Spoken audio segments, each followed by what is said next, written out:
حضرت سفیان ثوری رضی اللہ تعالیٰ عنہ آپ بیان فرماتے ہیں کہ میں حج پہ گیا تو میرے قافلہ حج کے اندر ایک نوجوان تھا، چمکتی پیشانی، روشن پیشانی، سرمگی آنکھیں، چٹتی جوانی اور بڑا پارسا، زاہد اور عابد تھا۔ اور حج کے ایام کے دوران جب وہ مناسک حج میں بھی ادا کر رہا تھا، وہ بھی کر رہا تھا،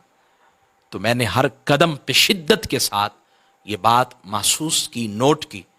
چاہے وہ مینا میں ہے، عرفہ میں ہے، مزدلفہ میں ہے، رمی جمار کر رہا ہے، وہ کہیں بھی ہے، صفا مروہ پہ دوڑ رہا ہے، طواف کعبہ کر رہا ہے،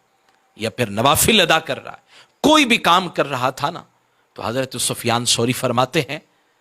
وہ جب بھی میں نے اس کو دیکھا وہ حضور کی ذات پر درود پڑھتا تھا، تو مجھے بڑا تعجب ہوا۔ میں نے اس سے پوچھا کہ یہ کثرت درود السلام کا سبب کیا ہے، وجہ کیا ہے، آپ اتنی کثرت کے ساتھ درود کیوں کر پڑھتے ہیں؟ اس نے رو کر کہا کہ میرا بابا سفر میں میرے ساتھ تھا،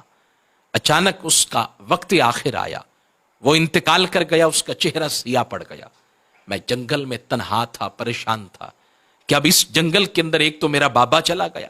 اوپر سے چہرہ سیاہ پڑ گیا، اب کس کو جا کر اپنا درد سناؤں، کون میری مدد کرے گا؟ وہ کہتے ہیں کہ خواب کے اندر حضور کا دیدار ہوا، میرے آقا تشریف لائے، نظر کرم فرمائی، میرے بابا کے چہرے کو اللہ نے پھر سے خوبصورت بنا دیا، معمول پر لوٹا دیا، جیسے شکل تھی ویسی بنا دی۔ اور پھر میرے حضور نے مجھ سے فرمایا، اے میرے امتی، تمہیں پتا ہے یہ کرم میں نے کیوں کر کیا؟ تیرا بابا مجرم بھی تھا، گناہ گار بھی تھا، سیاکار بھی تھا، بد کردار بھی تھا،